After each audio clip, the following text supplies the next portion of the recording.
Welcome to the Stronger Leader podcast, home of the hashtag Stronger movement, where we explore the fascinating tapestry of human experience. I'm your host, Tony Cardello. Each episode, we'll sit down with a remarkable guest to dive into their unique journeys, from successful business leaders to individuals who have faced the darkest of times and emerged stronger, even from some of the inspiring youth of this emerging generation. We'll also cover essential topics on marriage, leadership, as well as spiritual, physical, and mental health, all in hopes to provide you with the tools and motivation to navigate your own life's challenges. Whether you're here to learn, grow, or simply be inspired, there's something for everyone. So get comfy, settle in, and join us as we embark upon this journey together. Don't forget to hit that like and subscribe button as well. Turn on the notifications so you'll know whenever we drop new content. All right, let's get started.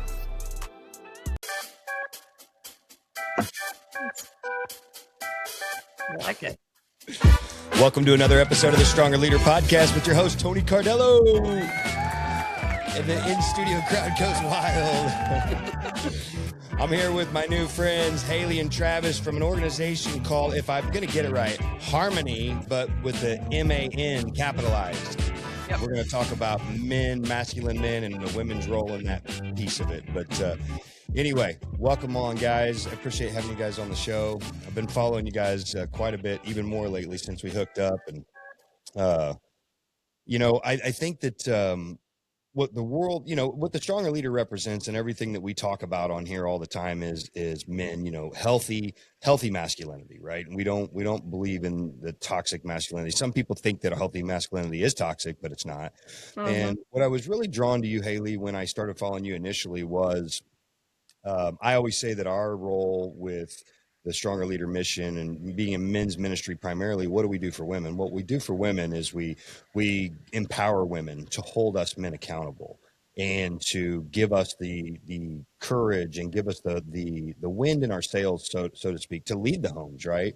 But it is in an equal role, but not really, right? And you explain that really eloquently, and I really love that part. And it's what you seem to do is you hold women accountable to being the strong woman behind a great man, and that's what I always say. Behind every great man, or behind every good man, is a great woman.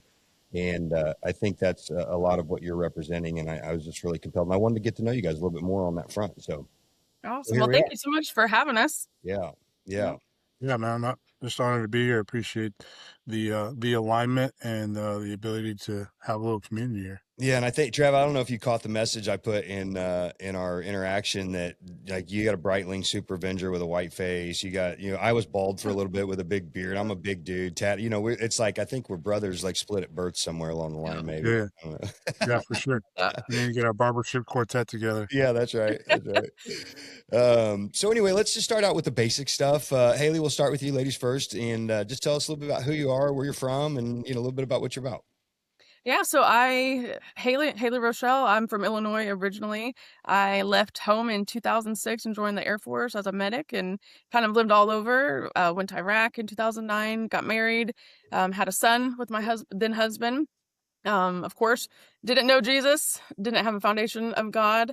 I, married, divorced, the whole thing, and moved to Austin, started over a whole new life. And that's whenever the real journey truly began. And it's when I found Jesus and moved to San Antonio. And my son, I have a 13-year-old son, and I go to school full time and do the coaching and business development and sales. And we're here with Travis, and the social media stuff's kind of just come by storm. So kind of an interesting story in how we got here. That's great. And I heard you saying something about your son's in ECNL soccer. The RL for ECNL. RL, yeah. Okay. All right. Yeah. My oldest daughter's in NPL right now. Oh, nice. We're talking about moving to the ECNL, ECNRL, all that stuff next year. So just more travel, right? Yay. Oh yeah. But luckily Travis knows this. He's getting more into the kicking for football now. So I'm like, let's go that way. Let's go. Trav, what about you? Where are you from, man? Tell us a little bit about yourself.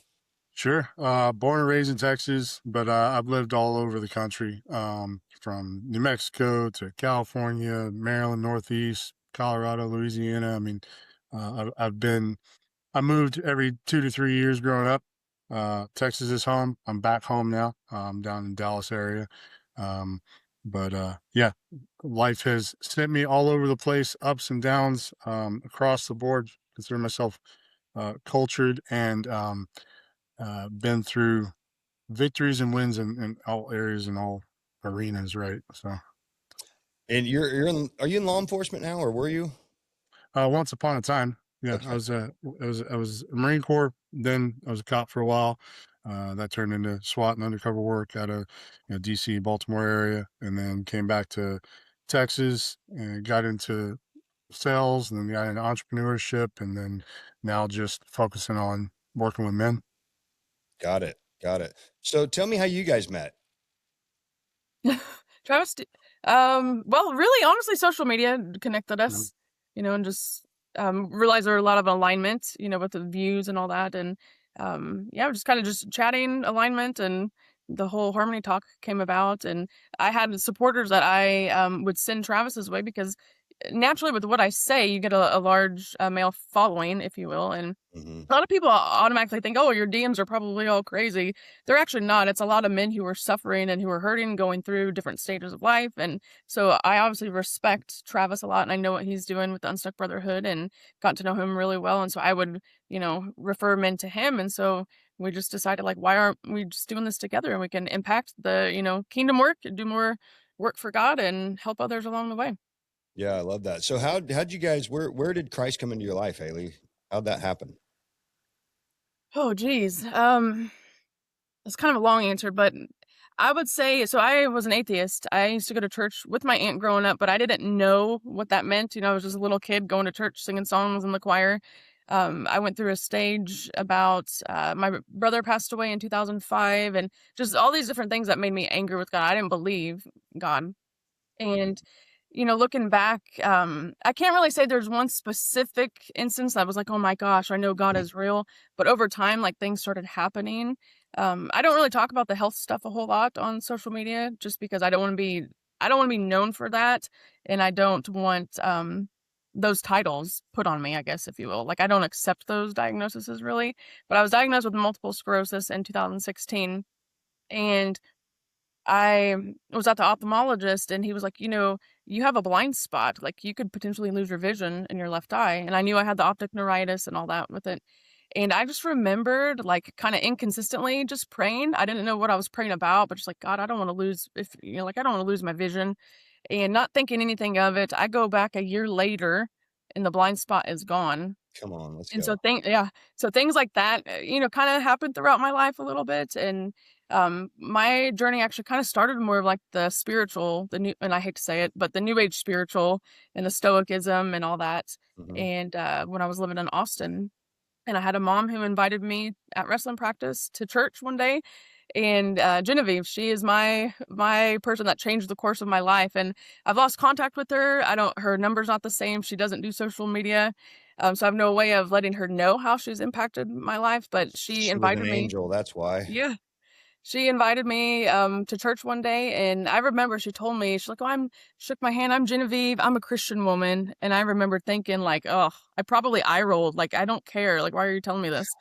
And so we hit it off, and I had actually went. I felt compelled to go to church, and Adrian was with his dad that weekend, and I didn't tell her I was coming, and a song played that was played with my aunt and I whenever I was younger and would go to church with her, and I just felt the presence of the Holy Spirit, and it just started to snowball after I that. love that. I love that. Trav, how Yeah. about you? Was there a transition period, or did you grow up in the church? Yes. So, In and out. yeah, Right, like me. my journey to having a relationship with my spiritual father started with running away from all voids of fatherhood. Period. Hmm. My biological was out of my life at 2. Got locked up, and there's whole stories there of bouncing around mom trying to find strong leadership and a dad figure for me and my sister.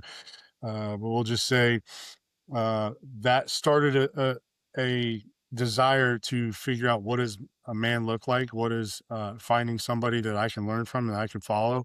Wasn't super successful most of my life, but I was born and raised Mormon. Um, then I ran from God from that religious aspect of things. Been divorced twice. First marriage was Jehovah's Witness. Second marriage was Jewish. Kind of been pinball around God in all the different ways, really around religion, I'll say. Never understood relationship. and really just lived a life with a chip on my shoulder, trying to seek, significance and identity through accolades and um, kind of cheers and applause and all the things that led me into the military, that led me into law enforcement, and really service was there. But if I'm honest, my pride and ego was greater, right? It was more about like who I was, officer of the year, detective of the year, like just trying to put myself on this pedestal of um, kind of hiding a void that I went my whole life searching and not having, right? Then ultimately, right on 2015, 2016, I got into an accident. You can Google it. I'm not Google proof by any means. And three people passed away. And it really just made me, I was the only person to survive the accident. And it really sent me down a journey of like, what am I doing and why am I doing it? And um, that, along with the law enforcement work I was doing, right? SWAT, hostage rescue stuff, undercover work, seeing the underbelly of this world and things, around DC, Baltimore, and just things that most people should never will and never should see Mhm. out of human beings. It just kind of sent me down a dark path in that season uh, that led to light, right? And ultimately, it was having strong relationships with real men and leadership that pulled me out of it. And in that journey, I found a relationship with God. I got saved in 2019, and I've been hard and fast in that relationship, getting as close as I can with God since. So, That's great. That's great. So, I'm curious to know, in that line of work, there's a two different ways people can go. Obviously, you see a lot of law enforcement and military personnel that witness a lot of that stuff go into the darkness and suicide and all of those yeah. things and depression. What kept you from that? What kept you strong? And since you didn't really have that faith base at that time, how did you stay strong through that and continue to persevere and see good in the world? Like you seeing that, you would think that you would have this jaded look that the world sucks, right? And Yeah. somehow you're viewing the world through different lenses and trying to find and pull out the best in people. Why? What makes you want to do that? Yeah. I mean, your dad left Honestly, you. You've seen all this crap. I mean, you should be pissed off by all accord, right? yeah, yeah. And I have been, don't Yeah. get me wrong. Um, the brotherhood I kind of understood growing up, right? And in team sports, military, law enforcement, like it's a tribal feeling. Okay. And within that, you understand having the guy to your left and right's back. So there was that aspect that I really started to learn that I gravitated to. But the what you're talking about ultimately Is it kind of raining there? unearthed. Yeah, thunderstorm. Oh, Apologize. I Is thought that it was getting? your effects, Tony. I was like, all right, here we go. I can start doing the light, get the light lead Yeah, going. yeah. It's the drama. Like Yeah, we're right. That's queuing what on. I thought. You said tell me about the darkness, and then boom, here comes right. But Oh, yeah. Honestly, it was having my dad leave and be out of our lives for selfish reasons, and being in a family was very broken. I kind of became this foundational piece glue in my family between my siblings and step siblings and all these things that selfishness started to be something that really irritated me and aggravated me, that I started to kind of push against anything selfish. And then being in that line of work, being around suicides, domestic violence, and all the things, realizing that, like, ultimately that is the most selfish thing you can do is take your life, and seeing the impact. I can tell you the one time it really clicked for me when I got out of police academy, and we went to what was my first kind of death at the morgue, that whole process of having a body identified and what have you. And we're showing up for an identification with a victim's family. And in the process, we see an autopsy, and we pop in, and we're seeing this person get kind of cut up and all the things. And realizing that their family is going to have to like see some of this, and like just like that whole experience, to me, I was like seeing how that impacted the family, seeing the gruesomeness of it, of, I'm gonna be transparent, so if you need to edit, go for it, but seeing fat just like liquefied off of a dead body and all these things, and realizing like this person's family is going to have to see these things Yeah. and to an extent, and watching the aftermath of what is still here when you leave, when you do something like that, it just completely shifted and changed things for me of like, why on earth would I ever put anybody through those things? Yeah. Right. And at the end of the day, and this can be controversial, but it's just the truth. Like, it all comes down to weakness. In my mind, Mhm. like it is the most selfish thing you can do, and it's a weak mind. Yeah, there's mental aspects to it. I'm not negating that, right? There's exceptions to every rule, but at the end of the day, not having community, not having identity and purpose and something to live for greater than yourself leads to these things. And I just decided like that's never going to be a thing. And then I also had a daughter, and that completely shifted it too, right? Having kids will definitely do that for you. Yeah. Haley, tell me about your family dynamic. I think we missed that part. How were you raised? Did you grow up in a loving home? What was your, Definitely a loving home for sure. I had the typical blue collar dad that went out construction. My mom had the privilege of being able to stay at home with us, and there were times where she did go to work more so because I think she wanted to. I don't necessarily think that she had to, and they had their Mhm. struggles, but they did a good job at shielding us from that. So I grew up thinking I had a normal childhood. There was some dysfunction that I won't go into, but overall it was I thought a healthy childhood. um, my mom definitely was more controlling. So I kind of joke about, I'm surprised I didn't grow up to be a flaming liberal feminist because love my dad dearly, but he drilled it into my head. I turned 15 and we were at the driver's bureau getting a job permit. Like, you'll never depend on a man to take care of you. You need to know how to take care of yourself. And while I think that is great, every woman should know how to take care of themselves.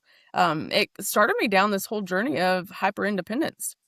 And, I have always been the type, like, I don't need anyone, I got it, and so it kinda did send me down that whole road of, the boss babe, if you will, and I carried yeah. those traits into my marriage. Like, I mean, I was a senior in high school with 2 jobs, like, living on my own. I moved out at 17 because I wanted to be Miss Independent and do things on my own, and, so it was good, but it also, looking back, like, it also created some of the hyper independence that I've had to really kinda hone in on and fix.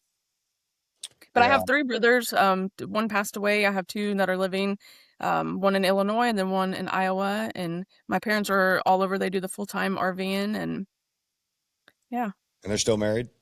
they are, yes. I Yeah. honestly, growing up, I wish they would not have stayed married. That's a whole other story, but no, they're doing good, they're healthy, and by the grace of God, they're still here and still married and love him dearly. That's awesome. I had a guy on the other night, and this may be a word, it was new for me. And he said he's teaching his daughters to be interdependent. And he elaborated, he's an attorney, and I thought that was really interesting. He said, I want to teach my daughters to be able to provide Mhm. for themselves, but to be willing to be provided for. And I just thought that was, that was a healthy, very healthy perspective, right? Yeah.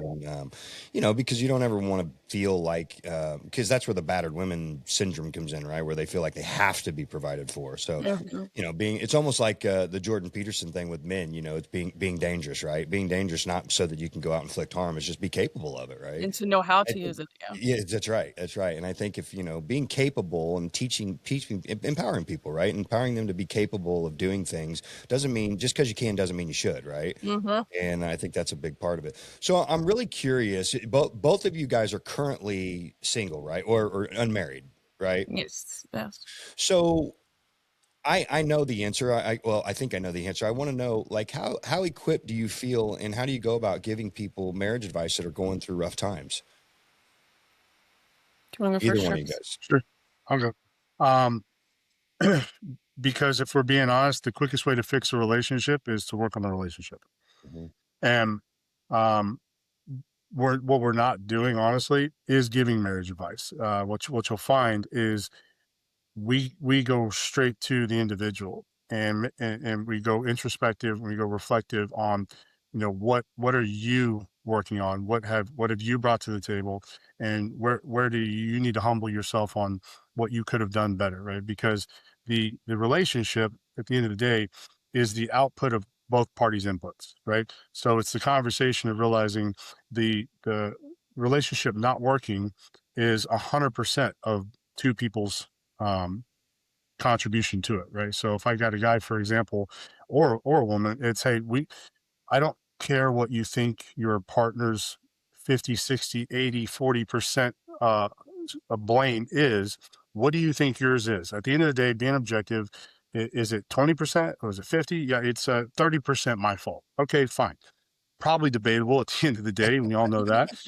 But what we're going to do is we're going to focus 100% on your 30%, because that's the only thing that's going to make an impact. And that's kind of like really why I like this dynamic, is because of what people would like to point to of why it shouldn't be equipped, right? It's like, no, we're not here to talk about what a successful marriage or partnership looks like, because if you're not successful and healthy individuals and able to humble yourself and look inward, then it doesn't matter about the Hmm. relationship. And if you fix each other and your preferences versus your principles over your preferences, everything else comes together. It's kind of like what you said. I love that interdependent. Like, I've had those conversations before.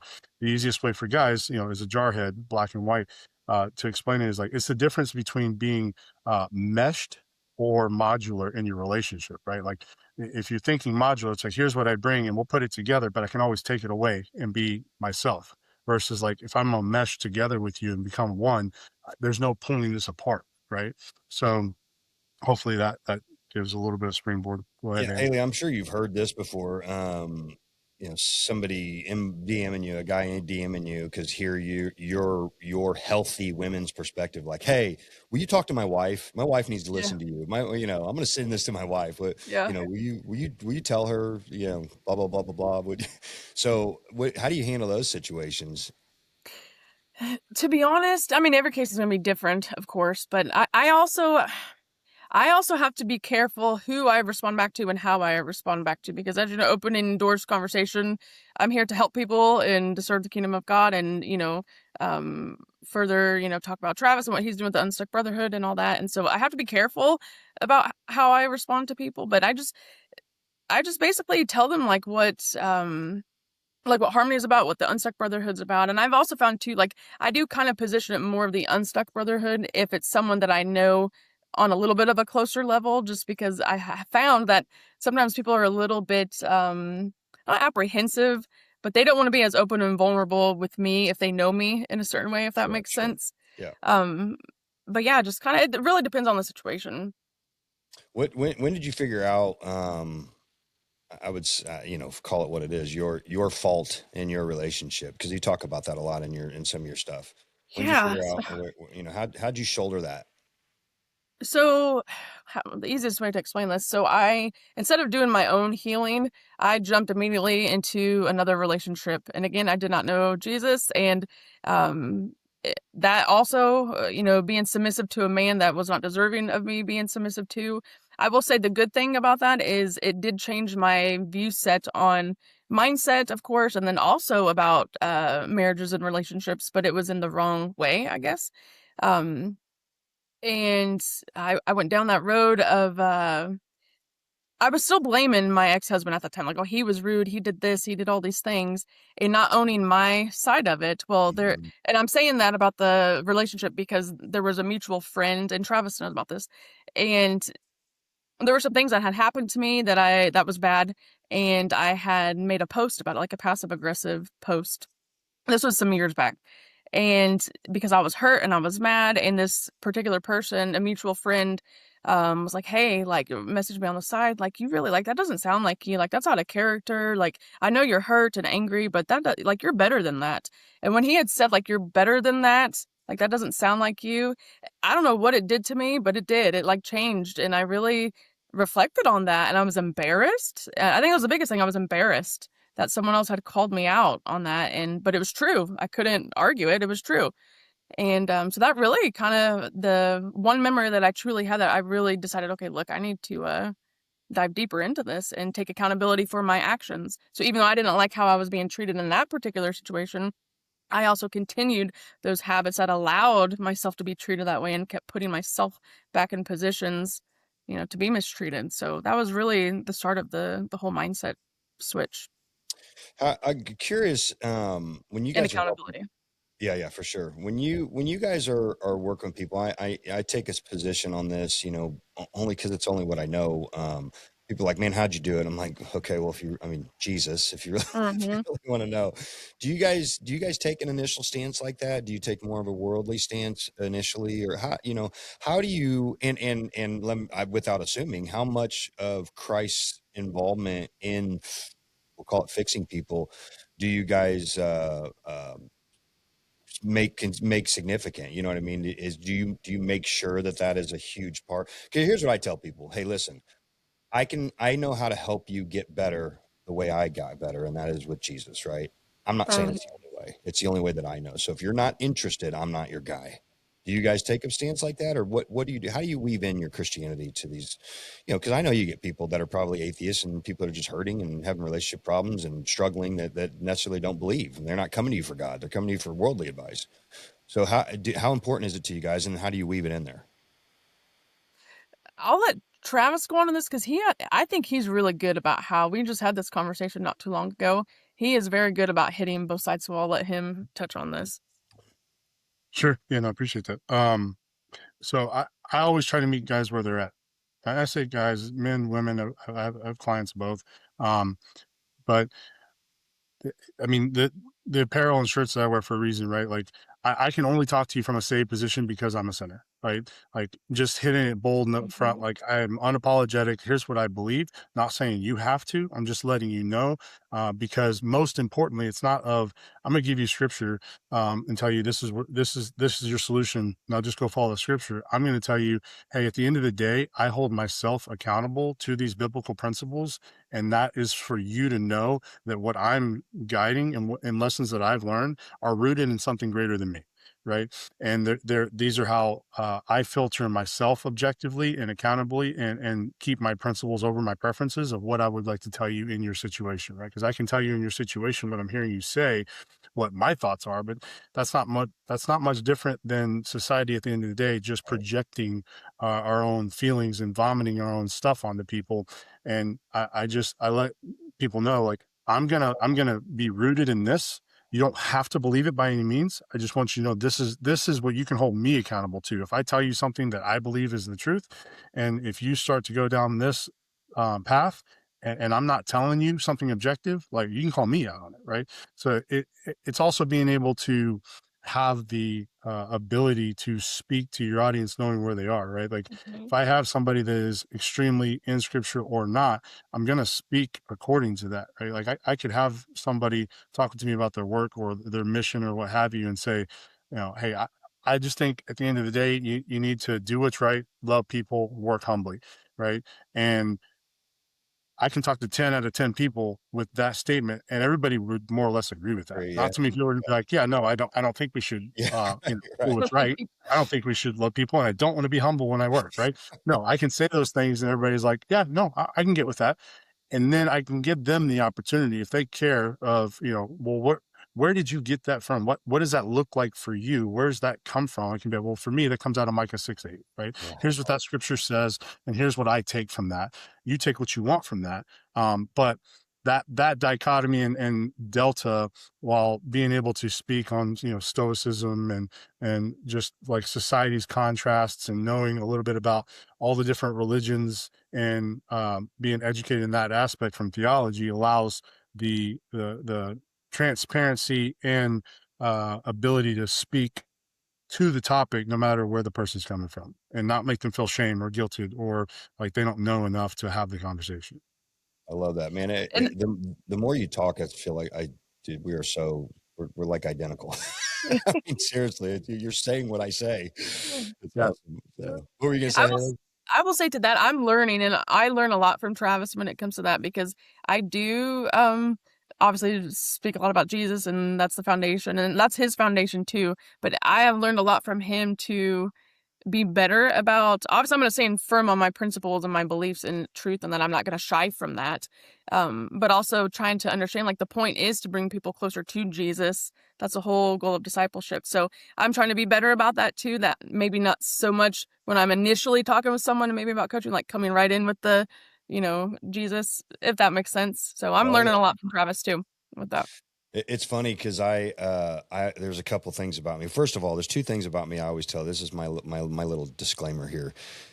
There's two things about me you can bet your entire everything you own on it. I'm going to tell you the truth as I know it, and it's going to come from my heart. Now, my disclaimer is just like you said, Travis. It's the truth as I know it. I may have not found better information to change my truth, and I'm open minded enough to do so if you show me a better way. But it doesn't mean I'm right. It just means it's true as I know it. And then the other thing coming from my heart, it doesn't mean you're going to like what I have to say. You know what I mean? Sometimes, direct boldness hurts, right? The truth Mhm. is only meant to be the truth. It's not meant to hurt people. But I always my mission is, like you said, to lead people to Christ. Everything I do, I run car dealerships. I sell cars for a living. It's only to have conversations about Jesus when I can, it's just pardon the pun, but it's just the vehicle for the conversation. Yep, I love And, that. and yeah, and so that's just the way life is, right? And you just kind of wear it on. Me too. I wear all the apparel. People, this is my newest shirt. Have you guys seen this one yet out on I social don't think media? so. So it's Mm-mm. it's well, my mic's in the way here.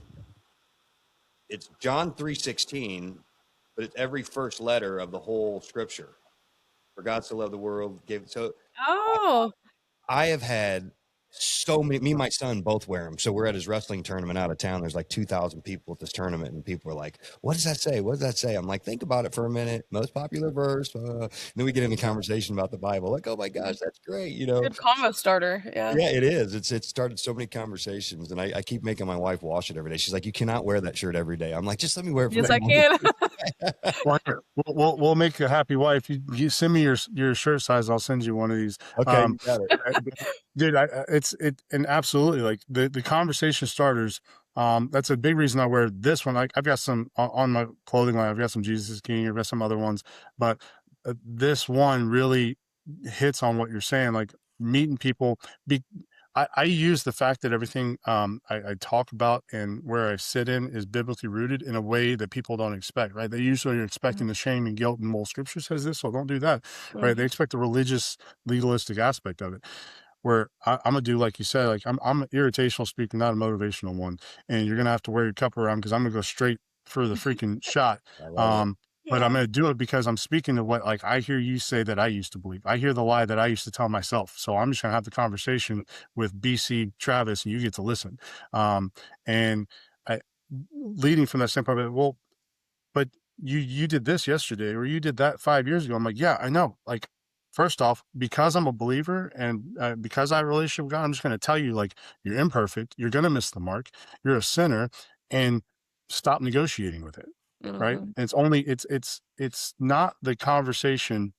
Everybody loves the quote, practice what you preach, but they don't walk that out very well in the understanding, right? It's like, yeah, it's practice what you preach when it comes to a relationship with God. It's not project what you perfect, right? But we like to hold people accountable on the latter and not give grace on the former.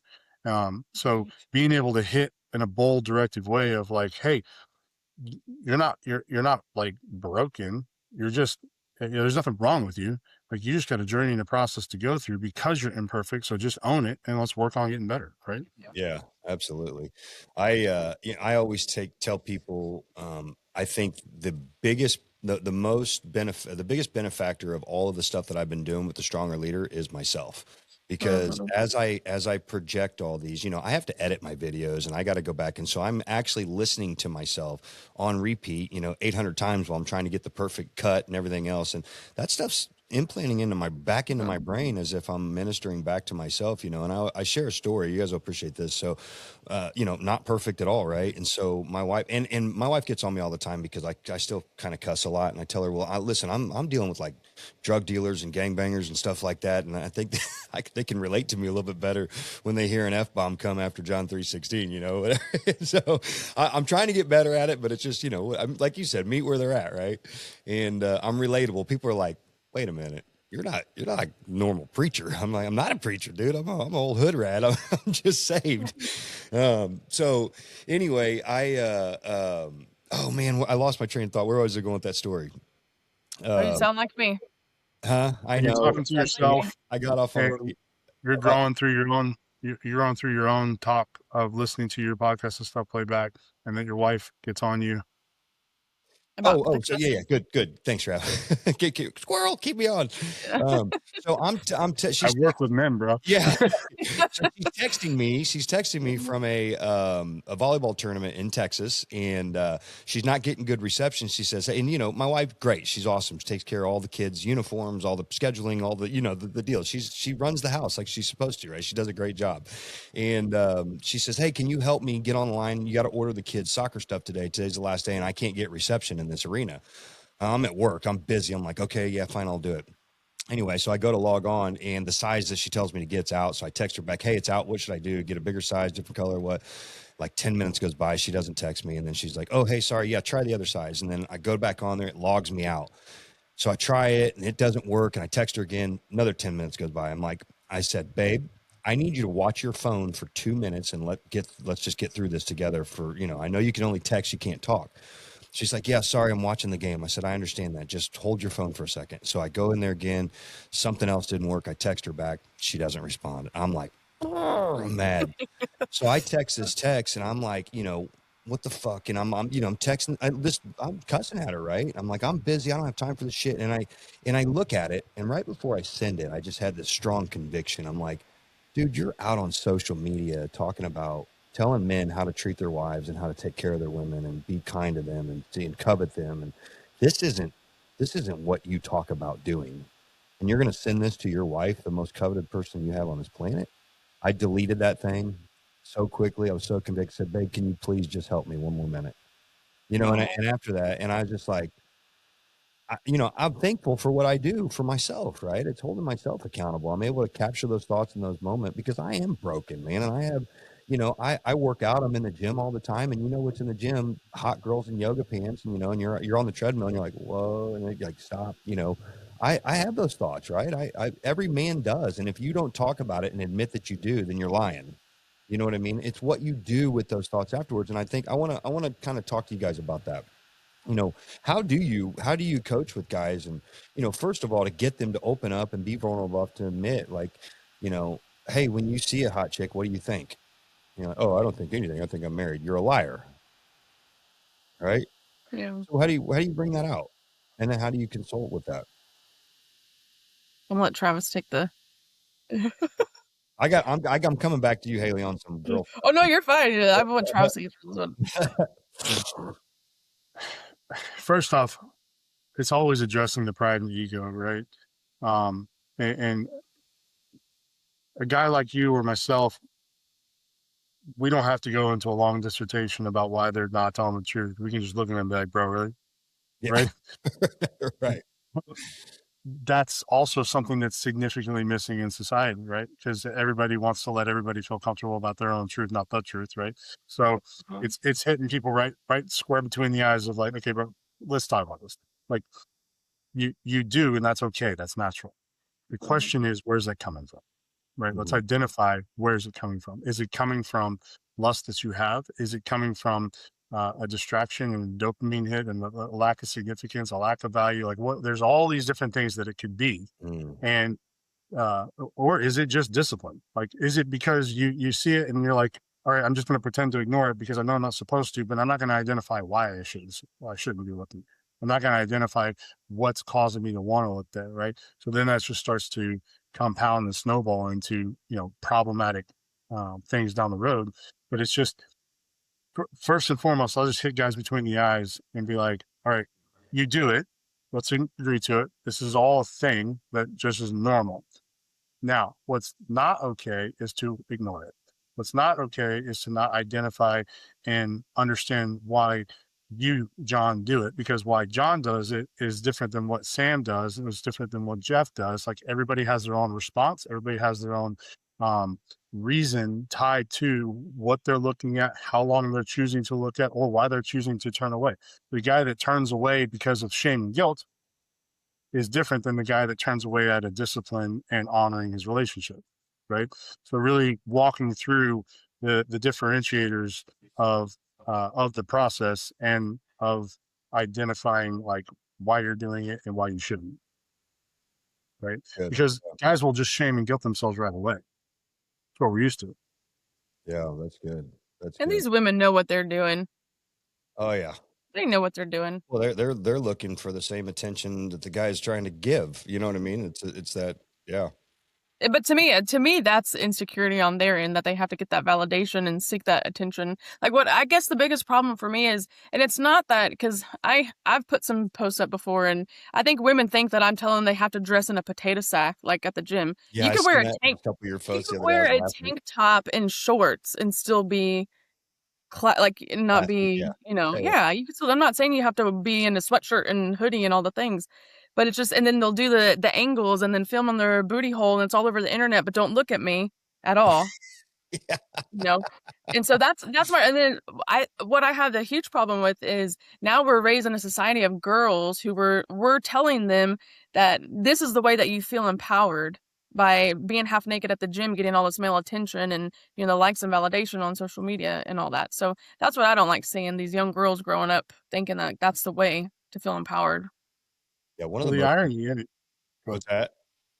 I was just saying, the crazy thing about it is the the guy struggling to or not to look, and the woman seeking or not seeking the attention, like it's all happening for the same reason, which is lack of identity. And Mhm. like Yeah, it's just this equal vicious cycle of both sides, and until that's addressed, yep, nothing's going to change. Yeah, and then you know, I think there's for guys like myself out there, I feel like it's the attacks of the enemy, you know, trying with temptation and things like for that, you sure. know. So Mhm. which is why I'm able to turn because I do have the identity. You're right. I have the core characteristics that to be safe and be healed, have that identity, have that strong woman at home. I have all that I need, right? So I can resist those temptations. So that's Yeah. you know that's a good point as I'm articulating that. You know, I think that's the women's role in the home is to build up us men, right? To have that identity so that when those women are crossed in front of us, that we aren't, you know, we don't give into that temptation, right? Well, and like you said, Tony, like to boost you up on this, I'm sure you're a man that's taken the time to discipline himself and through that identity process, figure out his core values, for example, and know exactly like who he's going to walk himself out to be.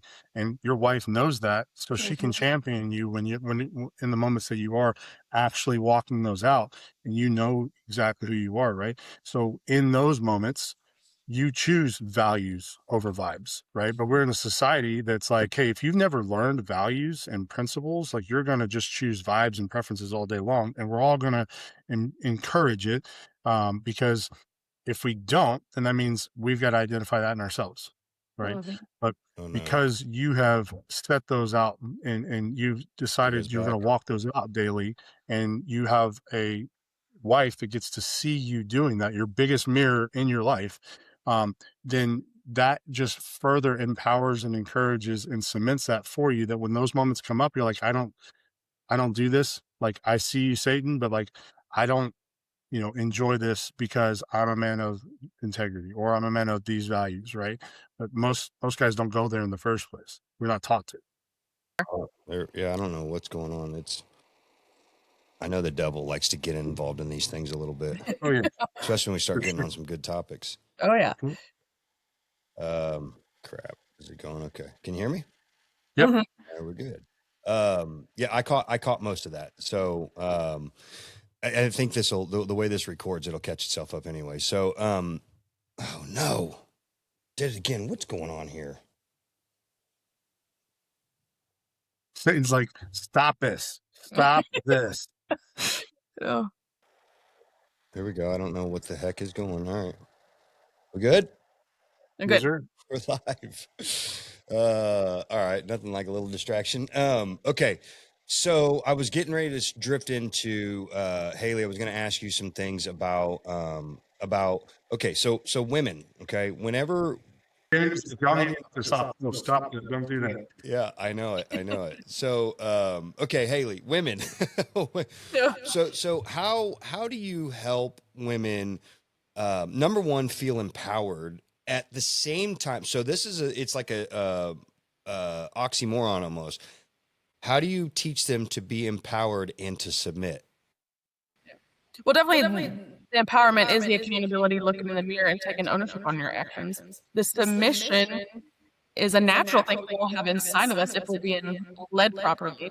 And without going into too many details, the relationship that I told you about, I submitted in the wrong ways because I submitted to a man that was not submitted to Christ. And so that's something that I have learned that I also tell other women having those conversations. I always say, like, you can't give a wifey treatment on a girlfriend budget. Yep. But anyway, so yeah, that's a good perspective. You know, one of the things that I try to teach men to help their women, you know, we need to also empower our women to hold us accountable, invite them to hold us accountable. Mhm. You know, I tell my wife all the time when I know where I'm having some shortcomings, I'm just like, hey, you know, I'm struggling in this area right now. I need you to keep an eye on me, and if you see it, say something, right? Where she may be a somewhat passive, or you know, just let things go because it's not that big of a deal. But if it's an area of growth opportunity for me, I invite her to hold me accountable, Yeah. which in turn gives her that desire to want to, like you said, to submit to me even more. And I don't think people understand because they get caught in a negative loop, or Mhm. you Like, can it's actually build up. oppression. It is, Yeah. yeah. Mhm. You can build a That's what they positive. think. Yeah, that it's oppression. Submission's not oppression. Mm-mm, Um, Well, mm-mm. let's take it a step further. Most people don't actually understand the definitions of words. We throw them out there without mhm. really knowing what they mean. You can talk about use empowerment and encouragement, for example. We hear empowerment everywhere, but 99% of the time when women are using it, for example, even men, um, they're speaking encouragement, calling it empowerment, two completely different things, right? So kind of like what you said, like if a man wants to empower his woman, most men don't know how to do that because empowerment comes from authority, leadership, and being equipped properly, where encouragement is just more of like emotional reinforcement, right? So a man could encourage his woman to say like, hey, you know, babe, you should hold me accountable on this, you should tell me when things are bothering you, so like that's an encouraging nature. Versus empowerment would be like, babe, like we're two have become one. If we're going off the Bible, for example, like you are the rib, you are to protect my heart, my vital organs. Like I need you to have my back and tell me where I'm being stupid. Here's the core values that you can hold me to. I'm going to equip you with all the tools that you need and give you the authority to hold me accountable and to discern for me because I trust your opinions on where I might be seeing something wrong. And I'm going to trust that because just by your nature, you're more discerning than me as a man. I'm more decisive and as a leader, and I need you to be able to pull the reins whenever I need. But I need you to know that, like, okay, I hear you, and I trust you, and you trust that I do. I trust you, and I'm submitted to God. So even if I don't agree with what you're going to say, I need you to be like, all right, here's what I think. But if you're going that way, I'm going with you. Right? It's a Mhm. big difference between encouragement and empowerment. Like for women, I'll often explain that you go to the bar on karaoke night, for example, and your friends are like, "Oh, you're a good singer. I heard you on the car in the car on the way here. Go sing." And she gets up there and she's like, "Eh." It's like going American Idol, right? Like Right, Yeah. we've watched all those American Idol auditions. We're like, "How did you get up here?" right. Like their friends and family encouraged because nobody wanted to be mean. Nobody wanted to be Mhm. truthful and just say what they needed to hear, which is like, "Hey, you're not a good singer. Like Yeah, you you need to want go to get better work on on the it. You need to lighting. go equip Yeah. yourself, right? Now, empowerment would be like if somebody's at a birthday party or whatnot and just singing for fun and you know, Lady Gaga or something. I hate to use Lady Gaga, I'm not a big fan, but you get it. Like Yeah. somebody that is like an expert. It's like, wow, you have a voice. Like you should be having a record deal, so on and so forth. Let me give you the context and the places to go because you have like that is giving transferring over authority and to somebody that has the tools. It's a big difference. And right now we've got women that are broken themselves, Definitely. encouraging women to just go do what You makes them don't feel need good. him. They're You calling don't that need him. empowerment. You don't need a man. You don't. That's Yeah. why You you got to take. see You ain't got to take that. all Yeah. these women content creators who are now like the coaching and all the things, and they have realized that they have a platform now that they can go give like it's called the divorce diaries and like the dating diaries. Like there's a whole thing of it, and it's so sad because I want to sit there and respond, but I'm like, no, it's not my battle, you know, because I'd be Mhm. there all day. But it's like it's broken women coming together and just feeding in that broken. They're getting that validation, and this is a huge problem that a lot of people aren't talking about. Yeah, I always try to tell everybody, anybody that seeks me and my wife out for any kind of marriage counseling, marriage advice, that one of the first things I tell them is, if you have anyone in your life that you're consulting with that are friends of yours and they're telling you Mhm. to get a divorce, if they are divorced, do not listen to them. Yep. You know, if you have somebody that's married telling you that you should get a divorce, there may be some credence because they may see some toxicity or something. But if you got a divorced person telling you to get a divorce, it's probably not for the right reasons. You take And it a step further. Sorry, cut you off. yeah, no, that's it. I was just saying, you take it a step further. If your friends are agreeing with you of like, what did he do? He did that. Oh my gosh! Mhm. Like, if you were getting that conversation, you shouldn't listen to anything that comes from suggestion, Yep. whether you're a man or a woman. Where you should be listening, which is where nobody wants to go, is when Mhm. you tell your friend he did this, she did this, so on and so forth. And they're like, "What'd you do? Uh-huh. Mhm. Amen. What did you do that To made follow. them think that that was okay to scream at you?" Yep. Hey, bro. So she came home and she lit into you and screamed and said, "You don't do this and you don't do that," and yada, yada, yada. And she called you all these names. Where had in the past have you created an environment that lets her think that she can do that? And it's Mhm. not to say that she's a child and she can only do what you say, right? It's like, but where did you set the tone? Because it's always the case. That's why harmony has man in it the way it is. It's not to say that men are always wrong. It's just say that, like, at the end of the day, if a man wants to say that I'm worthy of being submitted to and a woman should submit, then he has to understand the responsibility that comes with that. Like, guys want the privilege of submission, but they don't want to carry the weight that comes with it, right? Mhm. So if your woman is going off the handle, where did you set the tone? Well, I mean, I have never screamed at her like that. The worst thing that I did like 6 months ago, I called her a B. Okay. What you do in moderation, you give people permission to do in excess. So when you called her a B, Mm, you then gave her the ability to do exactly what just happened. Oh, mm, but men is logic minded individuals, right? We're like, no, no, no, that's an inch, and she took a mile. I'm like, yeah, because you're logical and she's emotional. So Mhm. when you give the inch, she's gonna take a mile because she's that's just her natural default. yeah. Yeah. Kind of like when you ask a woman, what's wrong? Nothing. There's It's not the something. real answer. It's yeah, nothing. I'm good. No, you're not. Yeah. um, Mm. well, Haley, this is for you. So I had a situation, me in my marriage, where um, women are going to be in positions. If you have a good man and you see something good in them, and they're not being good at the time, you know, how do you stick through that? How do you take leadership at that moment and stand in for your man? Because there's something that my wife and I teach people all the time, that, you know, everybody always talks about 50-50, right? And Mhm. if it's a 50-50 relationship, you put in 50, they put in, you have 100%. But what if one person falls short? Then you only got 60% of a relationship that day, and that sucks, right? And so what we teach people to do is give 100. Give your half and their half every Mhm. day. And if they give their half and your half, you got 200%, you got a dynamic relationship. And Mhm. if one of you guys falls short completely one day and just suck, the other person's pulling the weight, you still got 100% of a good relationship. And that's, we've learned to do that, right? And stand in for each other. But we didn't know that at first.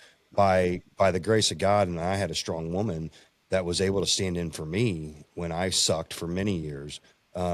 She didn't give up on me, right? She saw something good, but she had to take leadership. And so at some point, she was leading our home spiritually, mentally, and even some cases financially.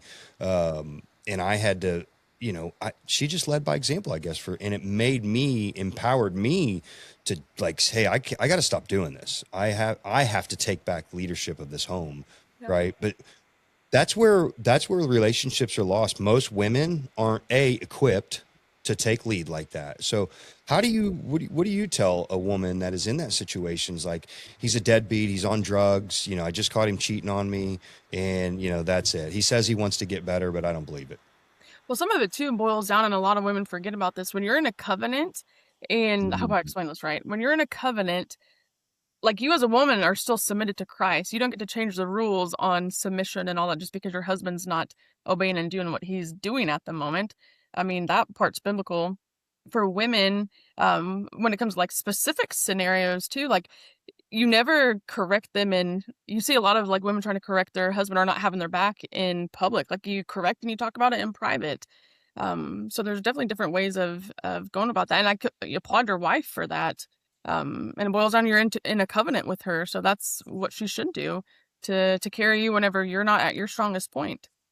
You know, a lot of them, that's when they give up. Like, oh, that's not what I married. Like I deserve better than this, and he's weak, and that's when the whole weaponization comes, and the tongue, the tearing him down, and a lot of women don't realize how much power that they have with the tongue, either lifting up or tearing their man down. How long do you sit in that? Honestly, the old Haley would have told you, like, you don't have to put up with that. Like, You don't, no, you like don't how take that kick the or old no Haley, more. yeah, I would have. I would have been that friend, the old Haley. I would have been that friend. I've never been the type to have a lot of girlfriends to begin with. I've always kind of done my own thing, and that's just kind of how I've always been. But the old Haley would have told, oh, you just leave. Like, you can do it on your own. I would have been that woman. Mhm. Now, like, obviously, if you're being physically abused, and there's, the children are in danger, like, there's different scenarios now. But if Yeah, it's I don't just, mean that. I definitely don't mean but that. if it's, within reason, like, you guys just kind of grew apart a little bit, or maybe your journey is a little bit different than his, like, you don't give up on that at all. Like, it's a covenant before God. And I think too many I feel like, and I'm going to get hit by women on this, but if they made divorce not as easy, I feel like there would be a lot less divorces if they did not make it to where, like, because think about it, a woman's incentivized to get divorced. Now the government's going to come in and help her out with child support and all that. So why would she not hop ship, when things get hard? Because we made it Hold too on, easy. I got one better for you. What if we made marriage harder? Yeah, to like get divorced, you mean? No, Or what if No, to to get get married? married. to get married? Yeah, You can't just go to the courthouse and both of y'all bring your IDs and sign a piece of paper and have agree. the judge, I marry agree. you. Completely agree. Like, I think it should be harder to get married. There should be a lot more stipulations You and, should have a jury of your community saying, yeah, yes, you guys I Yeah. should know. get your, Yeah, and your I judge think more says, people, if yeah, you're issue listening to this, your marriage certificate. Here you go, because yeah, you both gave your examples, and the jury said, yes, you're a couple that should get married. Yeah. thank you. And I think more of you guys that are at a wedding and they say, if anybody speak now or forever hold your peace, speak up. Yeah. Somebody speak up. Yeah. If the dude's a douchebag or she's a freaking lunatic, somebody speak up and save one of them, please. But I Because you want to say, all speak up at the end when it fails. Oh, I Yeah, knew he right? was bad. absolutely. I knew Oh, you it. I shouldn't have. knew it. I thought about that on your wedding day. Like, you shouldn't have married him. Well, why didn't you say anything? Yeah, You right. know. I didn't But, want to. but you see That's a it. lot of women too, like especially in like the family court posts and all the things. And I've had talks with women myself, like, oh, he's a deadbeat dad, he's a deadbeat husband. Well, I'm pretty sure, like, you chose to, excuse my language, like, open your legs and have a child with him. Like, you knew that going into that, but you chose to cover up the red flags. Oh, like, he makes me feel good, all these things, and you ignored that. And so now all of a sudden he's a deadbeat dad, he's a deadbeat husband. But like, you also have to take accountability as a woman. Like, I chose to sleep with him and I chose to marry that man. So that a lot of women forget that, and they just cry that, oh, he's so bad to me. He's Mhm. this, and I could go on and on about that. Oh yeah. Oh yeah. Tony, you hit on something that's key. If it was harder, like you're asked on your wedding day for better or for worse to life deeper. Yep. Well, better and worse right now is different than 5 years from now. What Yeah. your understanding of that is, and I'm 3 going to love this kids. person. If you Eh, made people sign a contract that's like you said you're going to love this person, here's Corinthians, and so you're going to be patient, kind, not hold records of wrong. You're not going to boast. You're not going to do any of these things. Sign on the dotted line, and if any of this is proved, then you're at fault, right? Like if you made it harder of like, here's what I'm actually signing up for, instead of like the warm fuzzy feelings of walking down this Mhm. aisle, my friends throwing some parade stuff, like people would probably stop getting married as frivolously as they are now, because they don't actually know what they're doing. They don't want to uh, get they don't want to be a wife or a husband. They want to get married. There's a big difference, Mhm. right? They mhm. don't even work on being a wife or a husband before they choose to get into a union and be married. And they don't have that foundational talk. Like, the women are so concerned about the ring size and the wedding pictures and the venue and what it looks like, and they miss the whole foundational talks. And then before you know, they're 5 years into it, maybe a child or two, and oh wow, this is not what I signed up for. And then It Yeah, and crumbles. let's just call a spade a spade. If it's done even remotely right, they never lived together beforehand, and maybe not even had sex, you know. And so, what if the sex sucks, and what if they're not very good living? I mean, you know, how do you guys feel about that with modern day with people living together and having sex before marriage to try it out? So, Charles, do you want to answer this first? Sure. Okay. It comes up a lot, Yeah. Yeah, right? And here's the truth, and again, just hitting it nail on head every time it comes up. yep. I've had a couple clients recently walking through this kind of conversation. Well, I need to like test drive or this or that. It's like, okay, first off, before you go test driving, do you even have a license? Like, are you equipped to handle that vehicle? Because once you go there, like that opens up a whole nother part of a woman that are you even ready for? Do you even know what equanimity is and how to be able to really drive that vehicle that you want to go test drive? Separate of that, you know what has never failed? Anytime I've asked a guy that has told me he needs to test drive and needs to make sure that like, the sex is good or that connection's there or so on and so forth, anytime I've asked them, if I gave you a virgin, somebody that's never been exposed to any of that, and you're in a relationship for life, do you think you would be able to work your desires and basically teach them what you like? Scale 1 to 10, they're like, "Oh yeah, absolutely." I'm like, "Then what do you need a test drive for?" Hmm. Mhm. Right? You don't. Yeah, I heard one recently. If you've never heard this before, this is great. Go to a Ferrari dealership. You don't test drive a Ferrari. Yeah, You know Yep. its value. yeah. You Yep. know what it's worth. It's You know true. what it can do. Yeah. And go marry a Ferrari. That's Yeah. what I say. You Go also marry. won't see a Honda Accord with 200,000 miles sitting on the showroom floor saying it's a Ferrari. Yeah. That's true. That's a good one. But there is a lot of value in those cars too. I sell them.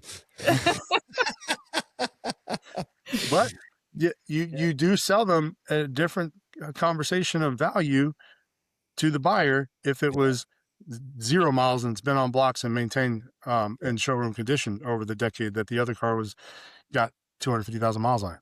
So, 100%. Yeah. I do And think the lust part is, especially me and with my walk in Christ, because when I got saved and baptized, I'm not gonna lie, I got saved April of 2024. Prior to that, like I know Travis doesn't like the word situationship, but was involved in like a situationship, and but I'm like starting to get on fire for the Lord, and I remember having this conversation like with my friend at the time who had introduced us, like, oh, you should just test drive it, just make sure. And in my mind, that's how I would think. Like, I thought that's how it was. Like, I didn't even think about like saving yourself till marriage. I wasn't raised around that. Um, and now how I think about it now is completely different than what I did before. And I talk about to my son about those things too at 13. And sometimes he gets a little uncomfortable, but I'm like, I didn't have those conversations. Like, it's the one thing that I wish I would have done is, wait until marriage, and I just think it's a lost trait now. But I mean, lust is also a natural thing. We all deal with it, and we're lying if we say that it doesn't affect us or it doesn't ever pop in our mind, or you know, mhm. it's well, natural. anybody that's been in a relationship for an extended period of time has had the opportunity to see this come true, which is like there's a difference in connection. Like people don't understand even the psychology and the way your body works and neuroscience and all the things of a dopamine hit sexually is different than a serotonin hit sexually.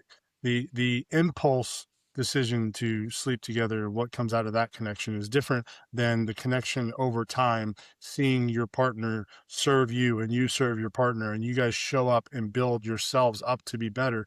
That connection and the sex and stuff that comes with that is going to be light years different than you just met them and you don't know anything about them, right? Because that's pure physicality. That's pure Mhm. affirmation and encouragement that you're enjoying versus being, women. Obviously, this is a big topic. Being emotionally secure, mentally secure, physically secure with a man, the intimacy, which is like my mentor puts this into me, see, right? That comes when a woman feels that type of safety with a man. Yeah. She's never experienced that kind of intimacy and connection. So important. Yeah, so important. And I can vouch for that. We're coming up on 20 years of marriage, and the first 10 years Congratulations. Thank you. Yeah, I was a deadbeat, you know, for the first 10 of it, and so the Taking your second lap. 10, what's that? You were just taking your laps in the desert. Yeah, yeah, I was in training. I was in training. She was my wife was raising me. You know that I seen that meme the other day. It was hilarious. It was you know, woman says if you don't like the way I am, blame my husband. He's raised me my second half or half my life or whatever, something like Yeah. that. Nice. But yeah, so our you know our life, our intimate life is definitely different. It's much different, right? Physically, it's not any different. Sex, right? But it's yeah, The when you're connection on a and whole, oh yeah, for sure. When there's that heart connection, soul connection, really, you yeah. know, you're at the soul. So, But think about uh, the cycle that goes. Like if there's the connection is gone, like I lost my train of thought where I was going with that. I had a good point with that. it's great. It's cycle connection. Come on, Trav, you're good at this. I know. No, I had a whole point behind it. I don't remember exactly how I was going to word it, but it's basically like when the connection's gone, like the intimacy, when a woman does made to feel secure and safe and all those things, like it's naturally that's where that submission comes from. Hmm. And a Yeah, lot of people we miss can. that. You can talk, and Haley, you feel free to speak on this if you feel vulnerable enough too. But the the pleasure aspect and everything for a woman when she feels safe and gets Hmm. out of her head and can release, like all that stuff comes from a vulnerability that they typically don't walk in life, right?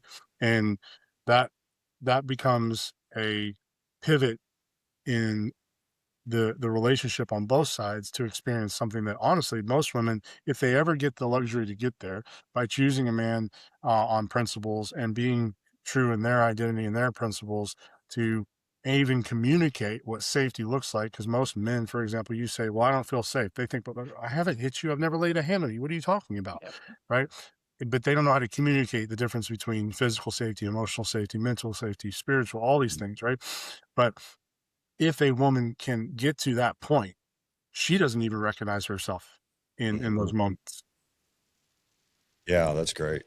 Yeah, I do think intimacy, like in marriages, and I mean, I know I'm not married and I'm not even in that realm right now, but I do feel like the intimacy is gone, and people make a lot of women, especially, make a lot of excuses for that. Like the whole we can go on this for hours, but the husband comes first, then the children, and people get that order wrong. And I'm tired, and this and that. Like you have to make time for intimacy. It doesn't have to be like hardcore, you know, every day, but something needs to happen, some sort of connection and intimacy, and I feel like it's lost. Like priorities are just given to the wrong things. yeah, Yeah. for sure. Yeah, we're very, you know, as busy as we are, three kids, all competitive sports, all over the country. She's in Omaha, Nebraska right now at a volleyball tournament. I'm left here with the kids, and you know those. So when we come together, we have to come. We have to. You know, you got to be intentional Mhm. about those times, and it's so Yep. so important to make time. You know, there's some vernacular that we use around the house too. Whenever I'm disciplining the kids, if they're talking to her any sort of way, I tell them.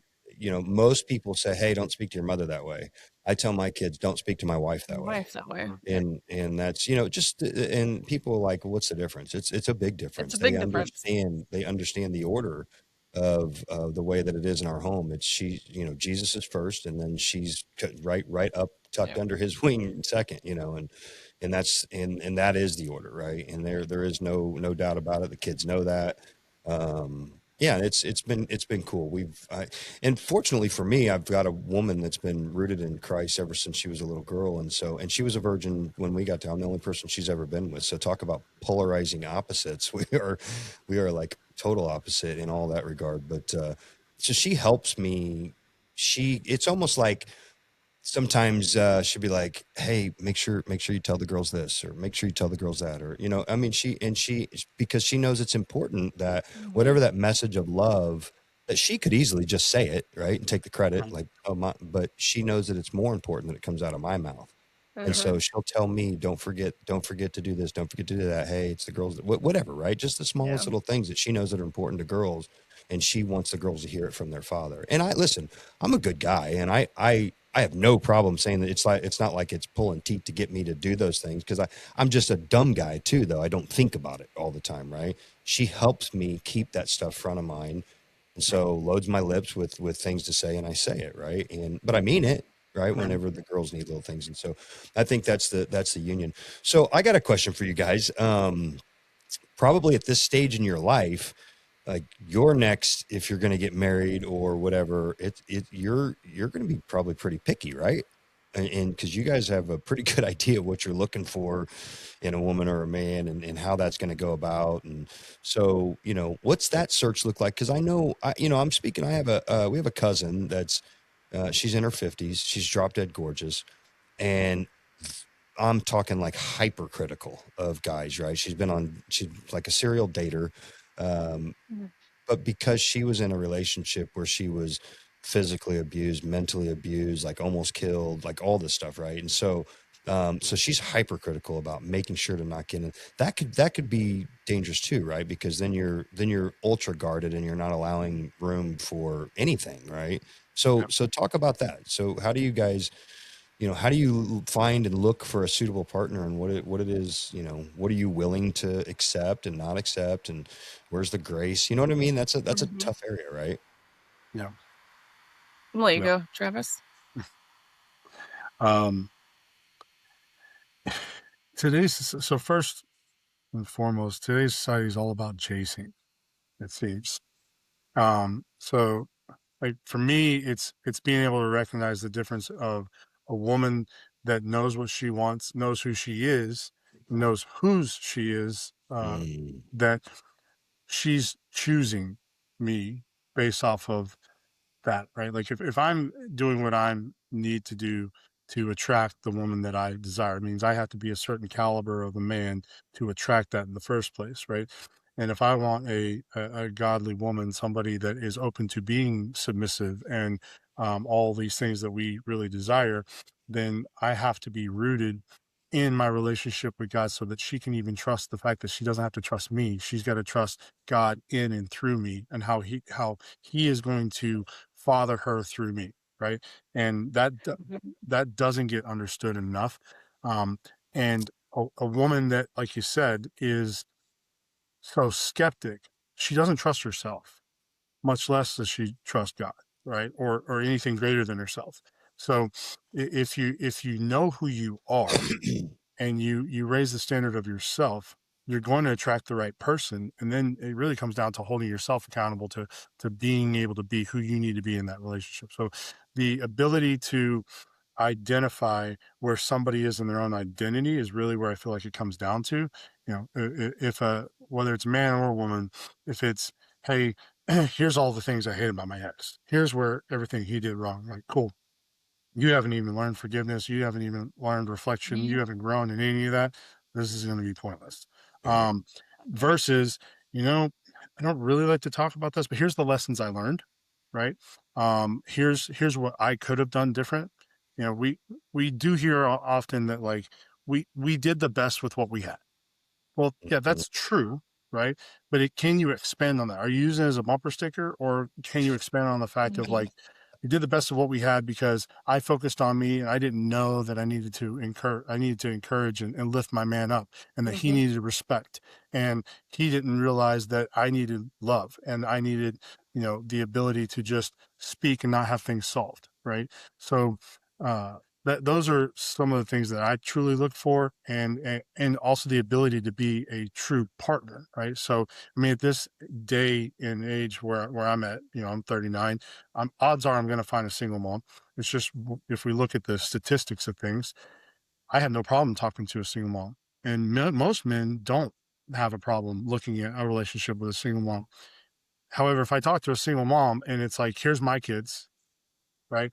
And it's a conversation of here's how I'm going to parent my kids, then we've got some things to talk through and work out. Because if I'm going to marry you, there are kids, Hours, and yes. you have to be on board with how I parent and how legacy looks to me, because I'm going to take your kids in as my own, and we're going to combine efforts. I don't care what their dad is or is not in their life. I'm going to, if he is, like, cool, I'm gonna lock arms with him too. What does legacy look like with all of our principles, right?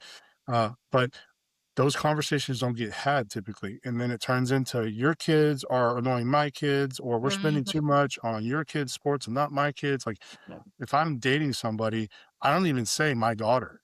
It's, are you? because I'm going to talk as she's another person that is involved in this dynamic that you need to grow a relationship with, because you're going to be given authority just as much as I am if this goes somewhere. Yeah, I like that. How about you, Haley? And I think too, to touch on what he was saying, like you hear a lot like and I've actually seen this happen in real life, like with my brother and his situation, had a relationship and other kids are brought into it. If you are choosing to trust that man to lead you and your family, like he is the decision maker, he is the disciplinarian, and you as your wife um should support that and stand by him on that. And a lot of times these women will do like what he was talking about. That's my kid. You don't have the right to discipline my kid. If I was with a man and my son's 13 and he is acting out, I expect my husband or even the man that I'm dating, I call him out, correct him, and I Mhm. fully support that. And a lot of women don't do that nowadays. And that causes a lot of friction inside the relationship for sure that you see that a lot of people don't like talking about. Women don't like talking about that a lot. Like, that's my child. He doesn't have the right to parent him or discipline. Yeah, he does. Yeah, there's a Sure does. wedge. There will be forever a wedge there if you allow it. Mm-hmm. Yeah, no doubt, no doubt. Yeah. Yeah, that's tough stuff. Well, I come on. The obvious is obvious. I have to ask you guys, how come you guys don't date each other? You're equally aligned. Have you been there? Have we tried this before? No, This is awkward, right? we've had this conversation. The thing is, and luckily we both are kingdom first oriented. Yeah. And that's a conversation we had to have because we know this is a topic that potentially would come up. Hmm. And what we really had to hit on was God has put us together in an ability to grow the kingdom, which is both on our values and both on our mission. And while we may have preferences in there that may pop up, may seem, whatever, we can't get away from the focus of what brought us together. And in this season and where we were at was just, you know, we've got men that are coming to both of us that we're able to impact and really see lives changed.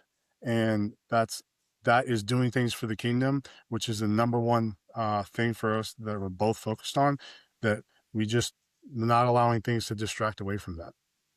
Well, I'm not giving up on you guys. I'm going to watch this fairy tale unfold. Travis knows that I think the world. He knows what I feel about him and think the world of him. And it's like he said, it's we're here for a bigger purpose, kingdom Yeah. work. And it's crazy to Yeah. think that if we would not have answered the assignment on what God has brought us together for, like how it's just when we talk about this sometimes, just the beauty of us coming together and doing that kingdom work on how it's changing lives. And so we are trying to stay focused on that and um how we always say, like, God controls everything, God knows the outcome, and if anything in life, whether it's him, someone else, me with him, someone else, God will align all that how it's supposed to. So Yeah, no doubt. And I admire your guys' stance on that. It was an easy opportunity for me to take that shot. I had to. Right. Respect it. Yeah, yeah. Well, I prefaced you guys. Well, number one, was there any areas of topic conversation you guys wanted to get into we didn't cover, like some major important stuff that you guys like to talk about on these things, or anything at all? We've covered some ground. um I mean, I think we've kind of covered a lot of different topics, unless there's something that you wanted to expand upon even more that No, we've already touched on. I could talk to you guys for hours. We're so aligned. I feel like I need to meet your wife. yes, I she's need some awesome. more. That's a problem with me. Like, I have women in my life that pour into me, but I don't have like super close friends like in my life, if that makes sense. Like Yeah, living here around me. yeah, So yeah, yeah. And I told you, Trav, you dated a DCC girl. I heard. Uh, Yeah, that's yeah, fine. cowboy cheerleader. We are. I was telling Haley, our one of our church friends. I tell everybody she's my niece because I'm her tough Uncle Tony. If she has any problems, I'm coming down to Dallas. But now I'll just call you to help me out. Yeah, no, for sure. I will confirm that by saying, yeah, Tony, I've dated multiple performers. Yeah, I love it. I Uh, love it. like, and Uh, we're in a world of people performing. oh Um, yeah. so No doubt. Well, the last thing I always like to leave with, and I want these videos, and we don't know, Christ could come tomorrow, and these things could end before I get this video edited, but it could perpetuate for 100 years from now. So there could be some couples or people or whatever stumble upon this podcast, and what kind of legacy message would you like to leave for generations of people that may stumble upon this? What sort of either advice or encouragement or just whatever, what kind of a legacy message do each of you guys want to leave? I would say focus daily on seeking that relationship with Jesus. And we talk about this all the time, relationship versus religion, and just focusing so hard on getting closer to Christ and leaning into Him and bringing others closer towards Him. So He is the foundation, whether people who see this are not believers or not. He is the foundation, and that's what the legacy that I want to leave, and bringing others in my life closer towards Jesus. My son, my parents, hopefully someday, other family members. So that, for me, that's the legacy that I like, being a true woman of God, not just being one Virtuous, on paper, but a that virtuous consecration woman. and that daily, seeking Him and truly Love living that. by what I talk about. I love that.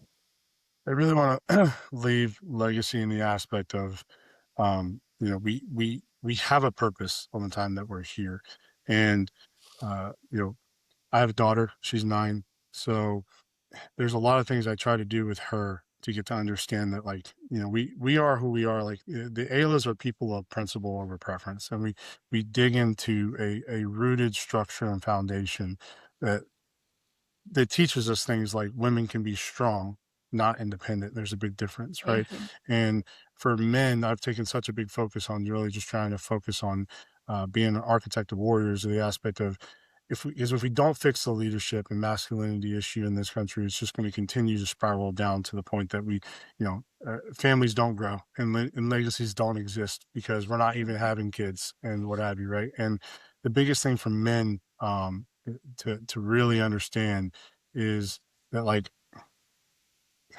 feelings aren't weakness. uh Being ruled by your feelings is, right? Mhm. And that your masculinity truly, it thinks first and reacts second. And if men can learn that and step Oh, into that, women can feel safe around it, and we can try to start swinging the pendulum back to um true legacy rooted families that impact their house, that impact their community, and impact the world in that way. But we've gotten away from it. So Amen. we got to Amen. get back to God's original design for man and woman. Get rid of this boss babe Yeah. mentality. Right. But I think Right. I just want to say something real quick. I think women confuse that. Like, women should be resourceful and know how to multiply and do all those things, but we're doing it in the wrong way. No question. Mm. No question. Yeah, I love that, and I'm with you. And you said, the problem in our country. I think it's a problem in our world. If we had, you wipe the slate clean and men were men, I think 99% of the problems the world has would go away.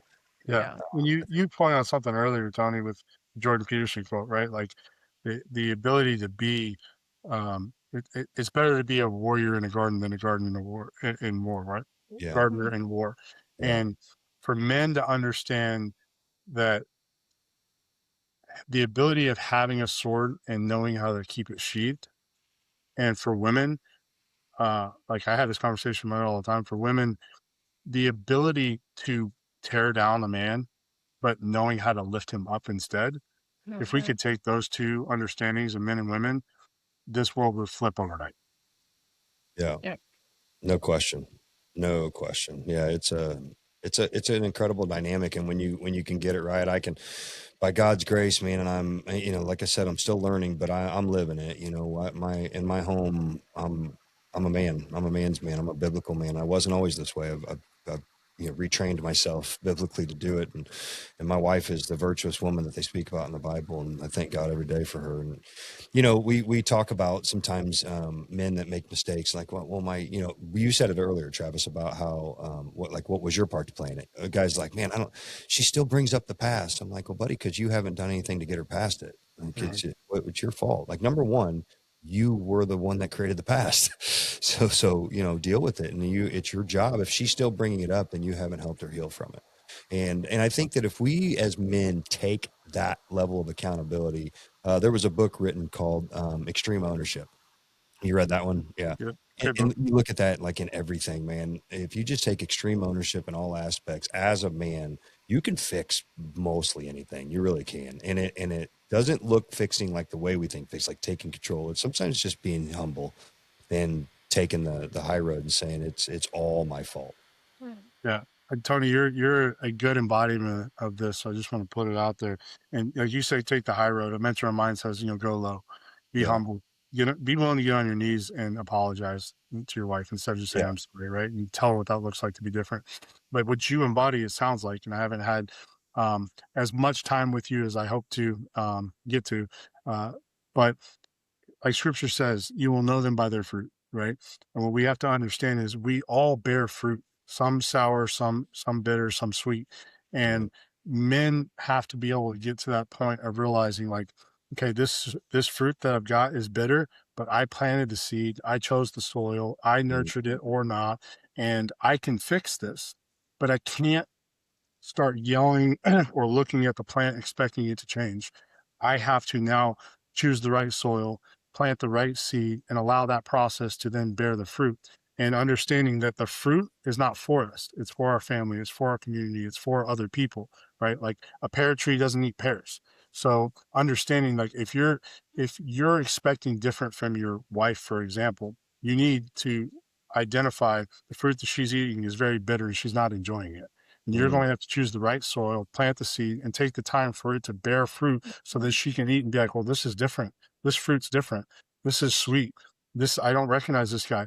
And when you start to see it, when you start to see the seed sprout, don't think your job is done because that's when she's really got to learn to trust that this new version of you is not a version. Like this is just the new you, right? And that's going to take time. And if we're going to be leading, there's a fellowship that's got to come with that. So just because you've been doing it for 6 or 12 months doesn't mean that she's going to be right there with you. She's waiting for you to chop down the trees and pave the road so she can now come drive on it right behind you.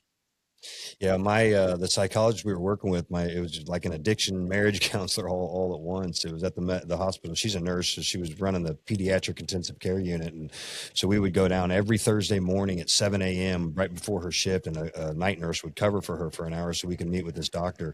And I remember asking him, like, man, because she wasn't having sex with me yet, and I was like, how long does this go on, and how long do I have to like keep like making this up to her? And he's like, well, how long do you want to be married? I was like, well, forever. He's like, maybe forever, man.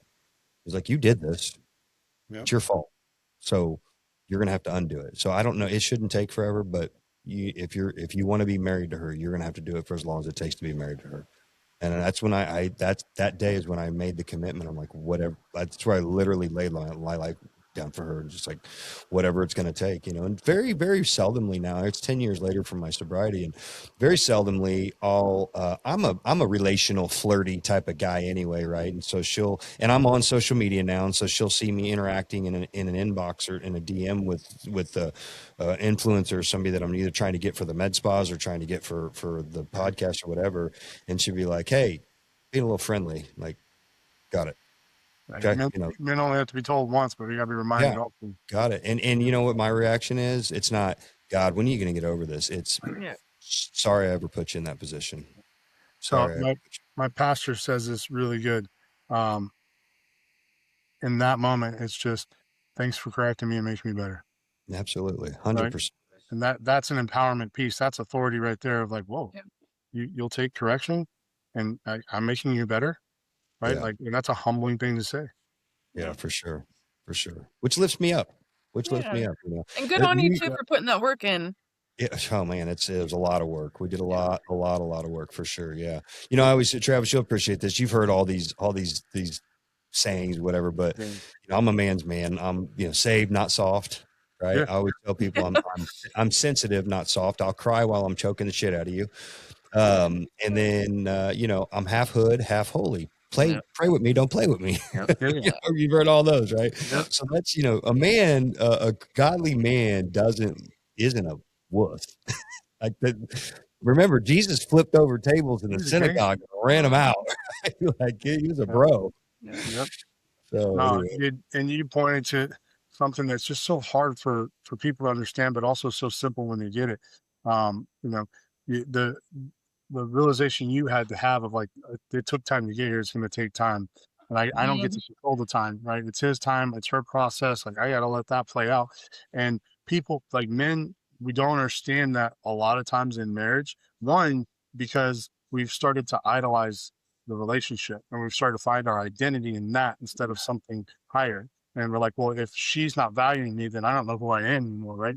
Mhm. But at the end of the day, that same guy that's just so rattled about understanding how long this is going to take, if he's 300 pounds and decides tomorrow I want to get in shape, he understands like, hey, you didn't get here in 6 months. It's going to take Mhm. longer than that.